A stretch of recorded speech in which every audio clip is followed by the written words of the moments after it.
செய்வதற்காக ஐநாவின் மனித உரிமை ஆணையம் கூட இலங்கை அரசை பாராட்டி தீர்மானம் நிறைவேற்றினார்கள். ஆனால் அதே மனித உரிமை ஆணையம் அவர்களுக்கு அறிவுறுத்தியிருக்கிறபடி எவ்விதமான விசாரணையும் பொறுப்பேற்கும் ஈடுசெய் நீதியும் வழங்கப்படாத இந்த சூழலில் இப்போது இலங்கையின் குடியரசுத் தலைவர் தேர்தலுக்கான வாக்கெடுப்பு வருகிற 21ஆம் நாள் நிகழ இருக்கிறது. தமிழ் மக்கள் தரப்பிலிருந்து அரசியல் கட்சி ஆனாலும் இயக்கங்கள் ஆனாலும் பல்வேறு குழுக்களாக இருக்கிற போது நாங்கள் யாரிடம் இதை குறித்து உரையாட முடியும், பேச முடியும், பேச்சுவார்த்தை நடத்த முடியும் என்றெல்லாம் சொல்லி கொண்டிருப்பதற்கு மாறாக இப்போது தமிழ் தேச ஒரு கட்டமைப்பை பொது கட்டமைப்பை உருவாக்கி இருக்கிறார்கள். அதன் சார்பாக பொது வேட்பாளராக ஏற்கனவே நாடாளுமன்ற உறுப்பினராக இருந்த திரு ப. அரியநேத்திரன் அவர்கள் இப்போது பொது வேட்பாளராக அவர்களால் தேர்ந்தெடுக்கப்பட்டிருக்கிறார்கள். இனி தமிழ் மக்களுடைய வாக்கெடுப்பின் வழியாக அவர் பெறுகிற வாக்குகளின் வழியாக தமிழர்களின் பிரதிநிதி யார் என்பதாவது உறுதி செய்யப்படும் என்ற நம்பிக்கையோடு தான் நாங்கள் இங்கு ஈழத்தமிழர் வாழ்வுரிமை கூட்டமைப்பின் சார்பாக அனைத்து அரசியல் அமைப்புகளின் சார்பாக பொது வேட்பாளராக போட்டியிடும் திரு ப. அரியநேத்திரன் அவர்களுக்கு ஆதரவை தெரிவிப்பதற்காக நாங்கள் இந்த செய்தியாளர் சந்திப்பை நாங்கள் நிகழ்த்தி கொண்டிருக்கிறோம். ஏறத்தாழ ஒரு சிறு சிறு குழுக்களை தவிர அனைத்து அரசியல் அமைப்புகளும் இந்த பொது வேட்பாளருக்கு ஆதரவாக இருக்கிறார்கள். ஆனால் சிங்கள ஆட்சியாளர்களோ இத்தனை ஆண்டு காலம் கழித்த பின்னாலும் பயங்கரவாத சட்டம் நீக்கப்பட வேண்டும் என்று நீண்ட காலமாக மனித உரிமை ஆணையத்தில் பேசப்பட்டு வந்திருந்தாலும் அது குறித்து வல்லுநர் அறிக்கைகள் சொல்லியிருந்தாலும் செய்யவும் இல்லை. கைப்பற்றி வைத்திருக்கிற மக்களின் நிலங்களை விடுவிக்கவும் இல்லை. அங்கு வடக்கு கிழக்கு மாகாணங்களில் தங்கியிருக்கிற இராணுவத்தின் எண்ணிக்கையை குறைக்கவும் இல்லை என்ற நிலையில்தான் தமிழ் மக்களுடைய கருத்துக்களை அறவழியில் எடுத்து சொல்வதற்கு வடக்கு கிழக்கு மாகாணங்கள் தமிழர்களின் தாயகம் என்பதை, தமிழர்களுக்கு சுயநிர்ணய உரிமை உண்டு என்பதை நிலைநாட்ட வேண்டிய தேவை வந்திருக்கிற இந்த சூழலில் அந்த பொது வேட்பாளருக்கு அரியநேத்திரன் அவர்களுக்கு ஈழ மக்கள் அனைவரும் வாக்களிப்பதன் வழியாக தங்களுக்கான ஒரு குறிப்பான ஒரு தலைமையை உருவாக்குவதற்கு உதவ வேண்டும் என்ற கோரிக்கையை முதன்மையாக கொண்டுதான் இந்த செய்தியாளர் சந்திப்பு நடந்து கொண்டிருக்கிறது. அது வந்து வேற ஏதாவது பேசலாம் சொல்லணும். நீங்கள் வேல்முருகன் பேசுகிறேன். அண்ணா சொல்லிட்டே சரி தான். நீங்கள் சொல்லுங்க. இந்த கோரிக்கை முதலமைச்சர் வந்துடுறீங்க. நாங்கள் அந்த வந்துடுறோம். வந்துருங்க. இங்கே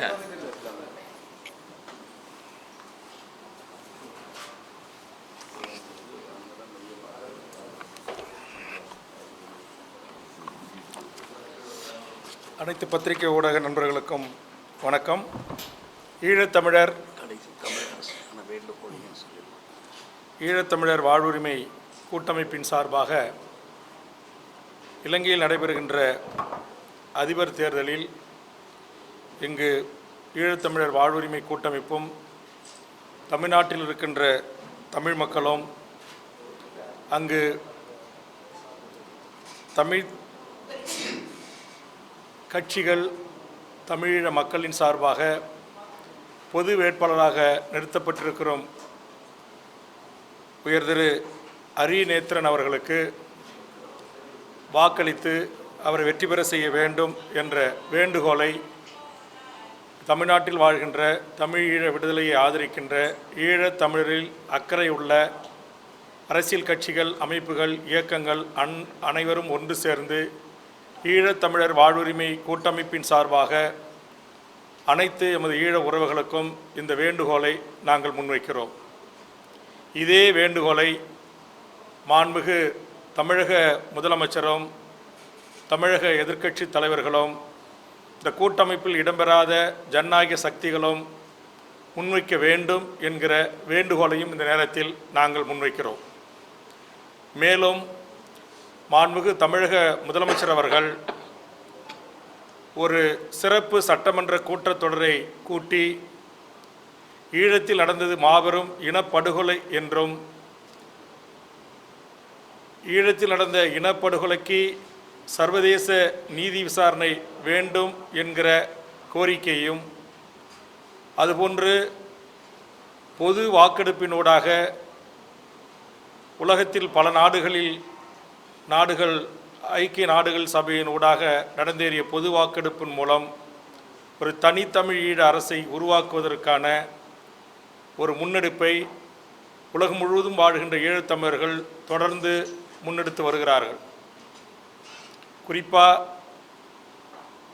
தமிழ்நாடு சட்டமன்ற பேரவை அனைத்திந்திய அண்ணா திராவிட முன்னேற்ற கழகத்தின் பொதுச் செயலாளர் மறைந்த மாண்புமிகு அம்மையார் ஜெயலலிதா அவர்கள் இருந்தபோது தமிழக சட்டமன்றத்தில் இங்கு வாழ்கின்ற ஈழத்தமிழரில் அக்கறை உள்ள நலனுள்ள அமைப்புகளுடைய வேண்டுகோளை ஏற்று தமிழ் மக்களின் தன்னெழுச்சி போராட்டங்களுக்கு மதிப்பளித்து புலம்பெயர்ந்த உலக தமிழ் அமைப்புகளின் வேண்டுகோளை ஏற்று மறைந்த முதலமைச்சர் அம்மையார் ஜெயலலிதா அவர்கள் ஈழத்தில் நடந்தது இனப்படுகொலை என்றும் அதற்கு சர்வதேச நீதிமன்ற விசாரணை வேண்டும் என்றும், மேலும் பொது வாக்கெடுப்பினூடாக அவர்களுடைய சுதந்திர தமிழீழ தாகத்தை உருவாக்குவதற்கான முயற்சிகளை ஒன்றிய அரசு எடுக்க வேண்டும் என்ற வரலாற்று சிறப்புமிக்க தீர்மானத்தை நிறைவேற்றி ஒன்றிய அரசுக்கு உரிய ஒரு அழுத்தத்தை, ஒரு வேண்டுகோளை முன்வைத்தார்கள். அதே மாதிரி மாண்புமிகு தமிழ்நாடு முதலமைச்சர் ஸ்டாலின் அவர்கள் ஒரு அவசர சட்டமன்ற கூட்டத்தொடரை கூட்டி உடனடியாக ஈழத்தில் நடந்தது இனப்படுகொலை என்றும் அதற்கு சர்வதேச நீதி விசாரணை வேண்டும் என்றும், ஈழத் தமிழ் மக்கள் தமிழீழ மண்ணிலும் புலம்பெயர்ந்த நாடுகளிலும் வாழ்கின்ற எமது ஈழ உறவுகளிடம் ஒரு பொது வாக்கெடுப்பை நடத்தி அவர்களுடைய சுதந்திர தமிழீழ அரசை உருவாக்குவதற்கான ஊரிய ஒரு அழுத்தத்தை தற்போது 3வது முறை பொறுப்பேற்றிருக்கிற நரேந்திர மோடி அரசுக்கு தர வேண்டும். தமிழகம், புதுச்சேரி உட்பட 40 நாடாளுமன்ற தொகுதிகளிலும் தமிழக மக்களின் பெருவாரியான வாக்குகளை பெற்று வெற்றி பெற்றிருக்கின்ற திராவிட முன்னேற்ற கழகம் இந்த நாடாளுமன்ற உறுப்பினர்களோடு ஒன்றிய தலைமை அமைச்சரை, உள்துறை அமைச்சரை, வெளியுறவுத்துறை அமைச்சர்களை சந்தித்து இதற்குரிய போதிய அழுத்தங்களை தர வேண்டும் என்று இந்த ஈழத்தமிழர் வாழ்வுரிமை கூட்டமைப்பின் சார்பாகவும் புலம்பெயர்ந்து வாழ்கின்ற ஈழத்தமிழர்களின் கோரிக்கையாகவும் இதை நாங்கள் முன்வைக்கிறோம். கடந்த மாதம் வட அமெரிக்கா தமிழ்ச்சங்கத்தின் பேரவையின் அழைப்பை ஏற்று நான் அமெரிக்கா நாட்டிற்கு சென்றபோது அங்கு நாடு கடந்த தமிழீழ அரசாங்கத்தின் பிரதமர் உத்தரகுமாரன் அவர்களும் எமது ஈழத்து உறவுகள் பல மாநிலங்களிலிருந்து வந்து தமிழ்நாட்டின் சட்டப்பேரவை உறுப்பினராக இருக்கிற நீங்கள் திமுக ஆட்சிக்கு வந்த பிறகு ஏன் அம்மையார் ஜெயலலிதா அவர்கள் நிறைவேற்றியது போல் ஒரு தீர்மானத்தை நிறைவேற்றவில்லை என்ற கேள்விகளை முன்வைத்தார்கள். நான் அப்போது அவர்களிடம் குறிப்பிட்டு சொன்னேன், கண்டிப்பாக ஈழத்தமிழர் வாழ்வுரிமை கூட்டமைப்பும் தமிழக வாழ்வுரிமை கட்சியும் ஒத்த கருத்துள்ள அரசியல் கட்சிகள் இயக்கங்களோடு பேசி இதற்கான ஒரு பொது வேண்டுகோளை நாங்கள் முதலமைச்சருக்கு முன்வைக்கிறோம் என்று நான் தெரிவித்திருந்தேன்.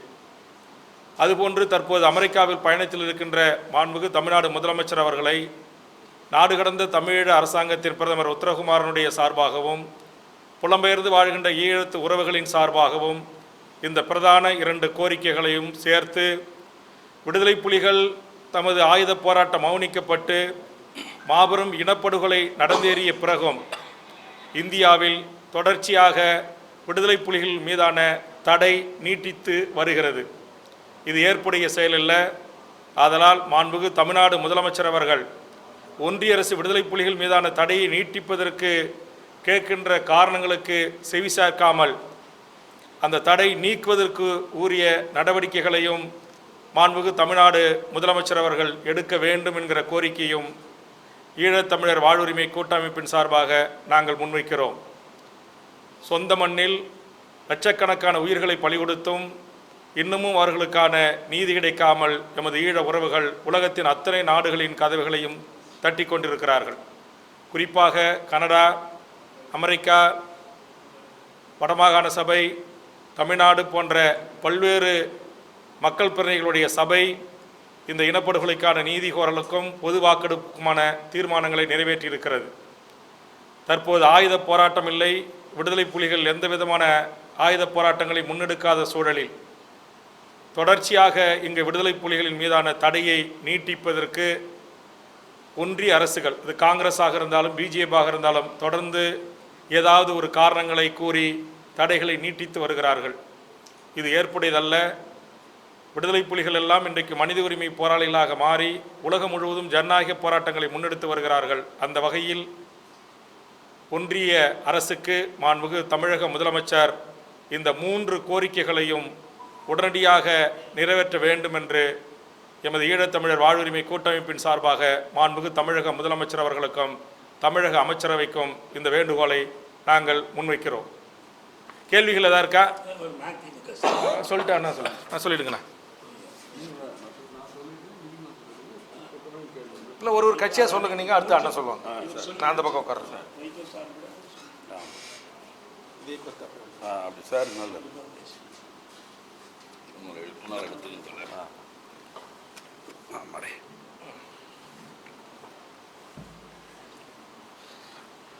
ஈழத்தமிழர் வாழ்வுரிமை கூட்டமைப்பின் சார்பில் நடைபெறுகிற இந்த செய்தியாளர்கள் கூட்டத்திற்கு வருகை தந்திருக்கிற செய்தியாளர்கள் அனைவருக்கும் நான் சார்ந்திருக்கிற மறுமலர்ச்சி திமுக கழகத்தின் சார்பில் வரவேற்பனையும் நன்றியினையும் தெரிவித்துக் கொள்கிறேன்.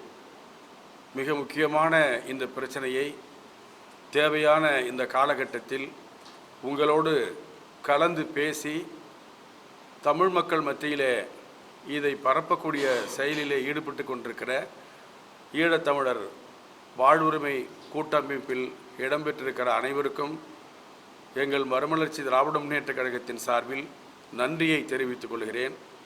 தொடக்கத்திலே நம்முடைய சகோதரர் கொளத்தூர் மணி அவர்களும் வேல்முருகன் அவர்களும் தொடர்ந்து இங்கே கருத்துக்களை சொல்ல இருக்கிற அனைவரின் கருத்துக்களையும் மறுமலர்ச்சி திராவிட முன்னேற்றக் கழகம் முழுமையாக ஏற்றுக்கொண்டு ஆதரவு அளித்து அடுத்த கட்ட பணிகளுக்கு துணையாக இருக்கும் என்கிற செய்தியை தலைவர் வைகோ அவர்கள் என்னிடமும் அந்தரிதாஸ் அவரிடமும் தெரிவித்து இந்த நிகழ்ச்சியிலே பங்கேற்குமாறு படித்திருக்கிறார்கள்.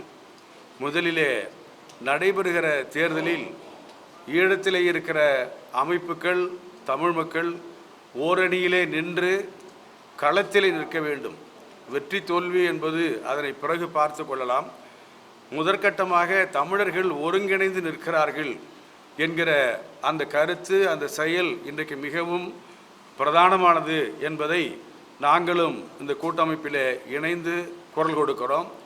அதே மாதிரி இங்கே சகோதரர் வேல்முருகன் அவர்கள் குறிப்பிட்டதைப் போல முக்கியமான நிறைய பிரச்சனைகள் போர் முடிந்த பிறகு கூட இன்றைக்கும் அங்கே பொது வாக்கெடுப்பு என்பது மிக மிக முக்கியமாக தலைவர் வைகோ அவர்கள் பிரசல்ஸிலே குரல் கொடுத்தார்கள். அது இன்றைக்கும் கிடப்பிலே போடப்பட்டிருக்கிற கோரிக்கையாக கிடக்கிறது. ஆக்கிரமிப்பு ஒரு புறம் பார்த்தால் எல்லா நிலைமையும் சரியாகிவிட்டது என்பது போல தமிழ்நாட்டிலிருந்து கப்பலிலே போகலாம், விமானத்திலே போகலாம், சுற்றுப்பயணம் செல்லலாம் என்று அந்த இயல்பு நிலை திரும்ப போன்ற ஒரு தோற்றத்தை இலங்கை அரசும் அதற்கு இந்திய அரசும் அதற்கு ஒத்துழைப்பு கொடுத்து கொண்டிருக்கிறது. ஆனால் நிலைமை அவ்வாறு அல்ல. இன்னமும் இயல்பு நிலை திரும்பவில்லை. தமிழ் மக்கள் மீது ஆக்கிரமிப்பு நடத்தி கொண்டிருக்கக்கூடிய இராணுவமோ அல்லது நம்முடைய நிலங்களை அவர்கள் கைப்பற்றி வைத்திருக்கிறார்களே அதற்கோ ஒரு விடுதலையோ தீர்வோ கிடைத்ததா என்று சொன்னால் இல்லை. இவைகளையெல்லாம் அதைவிட போர்க்குற்றம் நடத்திய அவர்கள் மீது பொது விசாரணை என்கிற நம்முடைய கோரிக்கையும் அப்படியே தான் கிடக்கிறது. இவைகளை அனைத்தையும் நாம் ஒன்று சேர்ந்து குரல் கொடுப்பதற்கு வலியுறுத்துவதற்கு இந்த ஒற்றுமை ஒரு முதற்கட்டமாக இருக்கட்டும் என்கின்ற அடிப்படையில் இங்கே கூறிய அனைத்து கருத்துக்களையும் நாங்கள் முழுமையாக ஆதரிக்கிறோம். இதை ஊடகங்கள் மக்களிடம் எடுத்து சொல்லி பரப்புங்கள். நாங்களும் செய்கிறோம். அடுத்தடுத்த பணிகளிலே இணைந்து பொது வாக்கெடுப்பு சகோதரர் குறிப்பிட்டதை போல விடுதலை புலிகள் இயக்கத்தின் மீதான தடை என்று சொன்னால் அந்த தடையை தொடர்ந்து நீதிமன்றத்திலே எதிர்த்து வாதாடி கொண்டிருக்கிற தலைவர் வைகோ அவர்கள் இப்பொழுதும் மனு கொடுத்து அது டெல்லியிலே மீண்டும் அந்த விசாரணைக்கு அவர்களை அழைத்திருக்கிறார்கள். நீதிமன்றத்தின் வாயிலாக நாம் சந்திப்பது என்பது வேறு. அதே நேரத்தில் தமிழ்நாட்டில் இருக்கக்கூடிய அனைத்து கட்சிகளும் குறிப்பாக திராவிட முன்னேற்றக் கழகம் போன்ற கட்சிகளும் எதிர்க்கட்சிகளாக இருக்கக்கூடியவர்களும் இந்த பிரச்சனையிலே கருத்து வேறுபாடு இல்லை என்கின்ற அளவில் ஒன்றிணைந்து குரல் கொடுக்க வேண்டும் என்று சகோதரர் வேல்முருகன் அவர் குறிப்பிட்ட அந்த கருத்தை மறுமலர்ச்சி திராவிட முன்னேற்றக் கழகமும் முழுமையாக ஆதரிக்கிறது, துணை நிற்கும். அந்த செயல்பாட்டிலே நாமும் களமிறங்குவோம் என்பதை சொல்லி மீண்டும் அனைவருக்கும் எங்கள் இயக்கத்தின் சார்பிலே நன்றியை தெரிவித்துக் கொள்கிறேன். நீங்கள் வந்துடுங்க. ஓ சார் கேள்வி இருக்கா? நீங்களே பேசுங்க.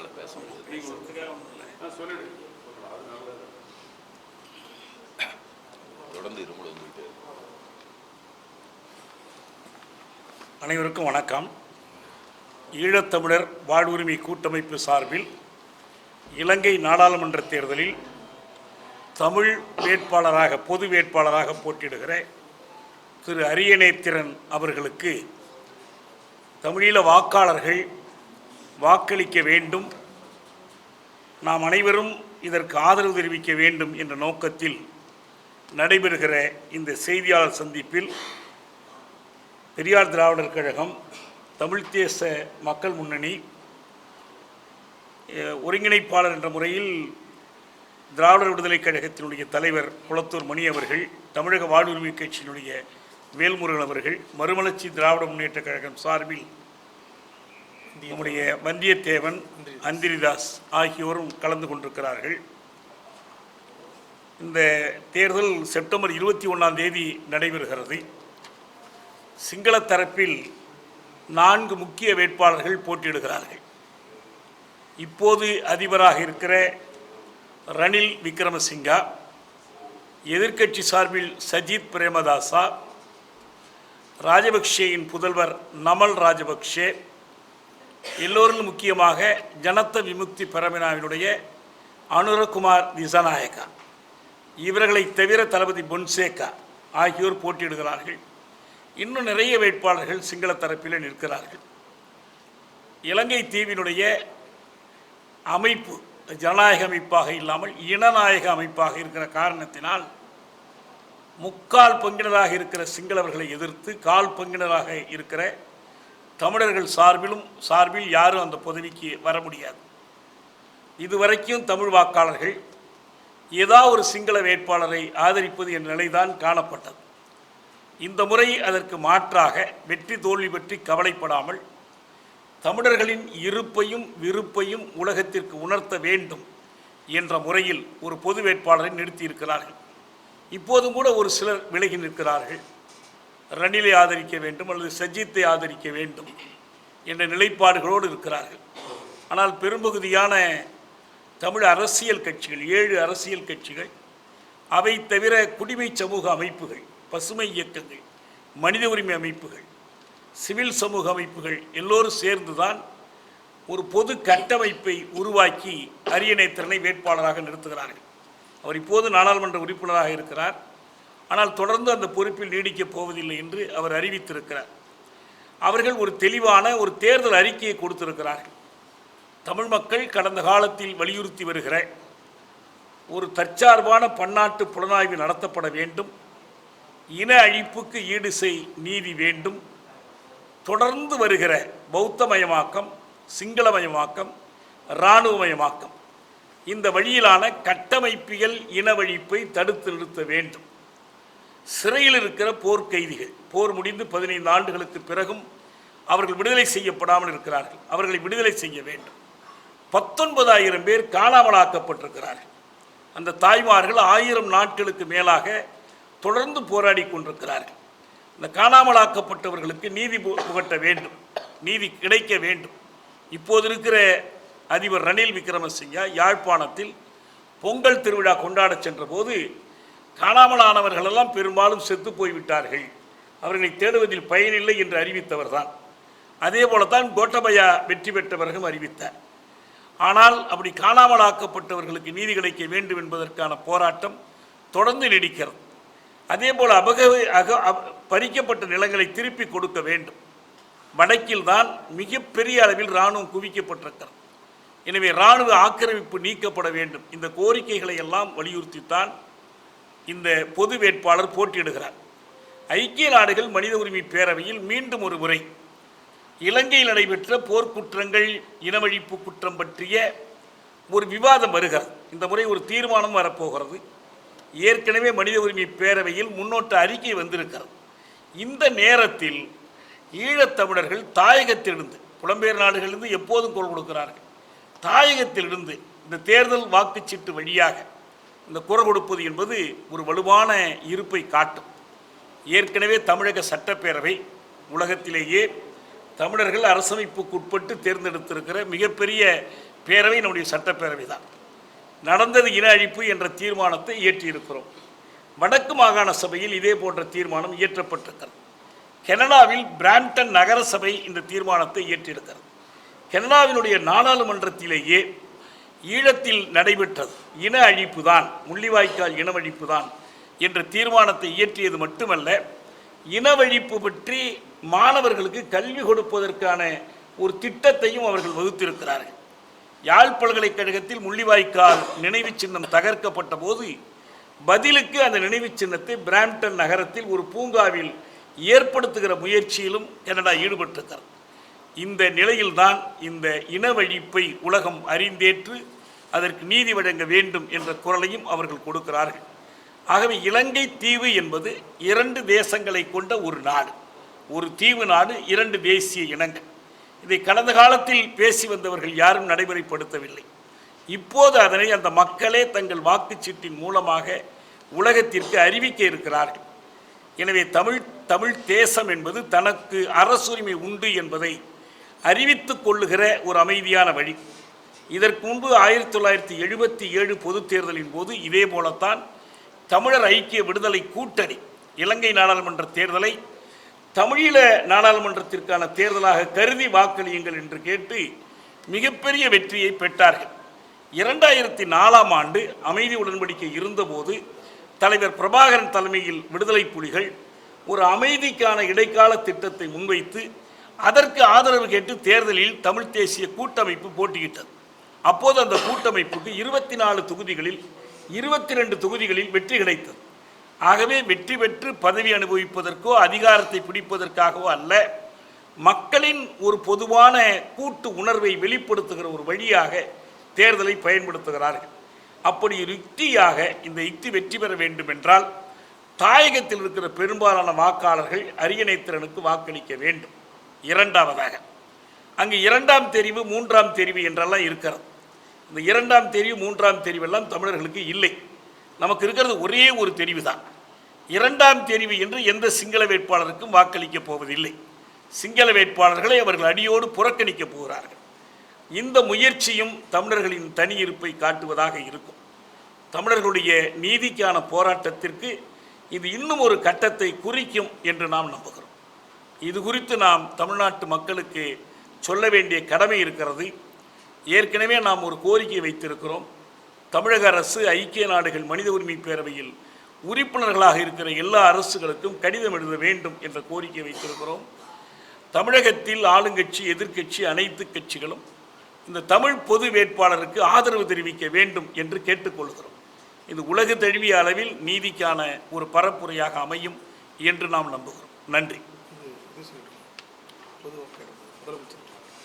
அதான் தமிழக முதலமைச்சர் ஒரு கோரிக்கை இந்த பொது வேட்பாளரை ஆதரிக்க வேண்டும் என்பது. இரண்டாவது, இந்த தேர்தல் அறிக்கை அதனுடைய சுருக்கத்தை நாங்கள் உங்கள் எல்லோருக்கும் அறிக்கையாக கொடுத்துருக்கிறோம்.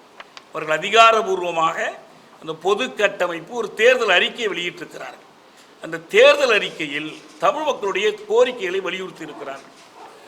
ஐக்கிய நாடுகள் அமைப்பு கடந்த காலத்தில் இயற்றியிருக்கிற தீர்மானங்களின்படியும் சர்வதேச சட்டங்களின்படியும் ஒரு இன அழிப்புக்கு நீதி செய்வது என்பது குற்றவாளிகளை தண்டிப்பது மட்டுமல்ல, மீண்டும் அந்த குற்றம் நிகழாமல் தடுக்க வேண்டும். ரெக்கரன்ஸ் கூடாது. மீண்டும் நிகழாமல் தடுப்பதற்கு பொருத்தமான அரசியல் தீர்வு காணப்பட வேண்டும். அந்த அரசியல் தீர்வு என்ன என்பதை அந்த மக்களே தீர்மானிக்க வேண்டும். நம் காலத்தில் மிக அண்மையில் தெற்கு சூடானில் ஒரு வாக்கெடுப்பு நடத்தி அரசியல் தீர்வு காணப்பட்டது. கிழக்கு தைமோரில் அப்படித்தான் வாக்கெடுப்பு நடத்தப்பட்டது. கொசாவாவில் அப்படித்தான் வாக்கெடுப்பு நடத்தப்பட்டது. அப்படி ஒரு வாக்கெடுப்பை தாயகத்திலும் புலம்பெயர் தேசங்களிலும் தமிழீழ மக்கள் மத்தியில் நடத்த வேண்டும் என்பது ஒரு ஜனநாயக கோரிக்கை. இந்த கோரிக்கையை தாயகத்திலும் புலம்பெயர் நாடுகளிலும் அனைத்து மக்களும் ஆதரிக்கிறார்கள். இதற்கு தமிழக அரசும் ஆதரவு கொடுக்க வேண்டும்.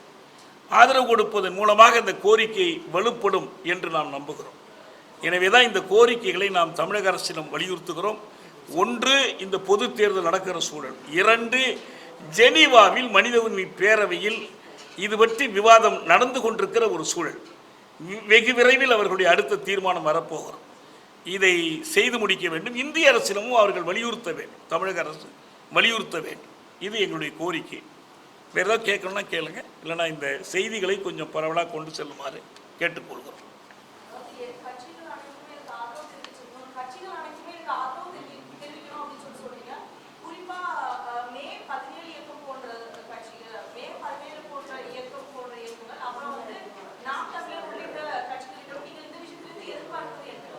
அனைத்து கட்சிகளும் இந்த பொது வேட்பாளருக்கு ஆதரவு தெரிவிக்க வேண்டும் என்று எதிர்பார்க்கிறோம். கூட்டமைப்பில் இருந்தாலும் கூட்டமைப்பில் இல்லை என்றாலும் தொடக்கத்திலே எங்களுடைய ஒருங்கிணைப்பாளர் சொன்னார். ஆளுங்கட்சியையும் எதிர்கட்சியை கேட்கிறோம், எல்லா கட்சிகளையும் கேட்கிறோம். ஈழ ஆதரவு அமைப்புகள், பொதுவான ஜனநாயக இயக்கங்கள் எல்லோரிடமும் இதே கோரிக்கைகளை நாங்கள் வலியுறுத்துகிறோம்.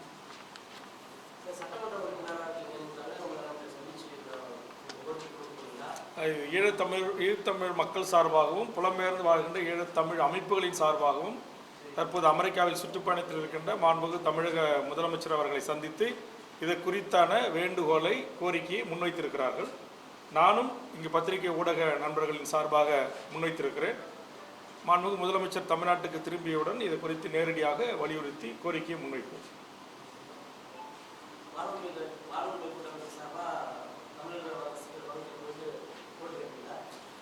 வாழ்வுரிமை கூட்டமைப்பு சார்பில் தான் இந்த கோரிக்கையை வேண்டுகோளாக வைக்கிறோம். பிரச்சாரத்துக்கு அந்த நாட்டில் எங்க பிரச்சாரத்துக்கு போது அங்கே போய் பிரச்சாரம். தமிழ்நாட்டு மக்களுக்கு இதை தெளிவுபடுத்துகிற கடமை நமக்கு இருக்கு. இப்போ ஏற்கனவே டெசோ மாநாடுலாம் நடத்தினாங்க, அங்கே போய் பிரச்சாரம் பண்ணாங்க. தமிழ்நாட்டு மக்கள் மத்தியில் தானே சொல்கிறோம். அதுபோல் சொல்ல வேண்டிய கடமை இருக்குது. தமிழ்நாட்டு மக்களுடைய ஆதரவு அவர்களுக்கு ஊக்கம் கொடுக்கும், அவர்களுக்கு ஒரு மாரல் ஸ்ட்ரென்த், அது ஒரு அற வலிமையை கொடுக்கும். தமிழ்நாடு தான் உலகத் தமிழர்களுடைய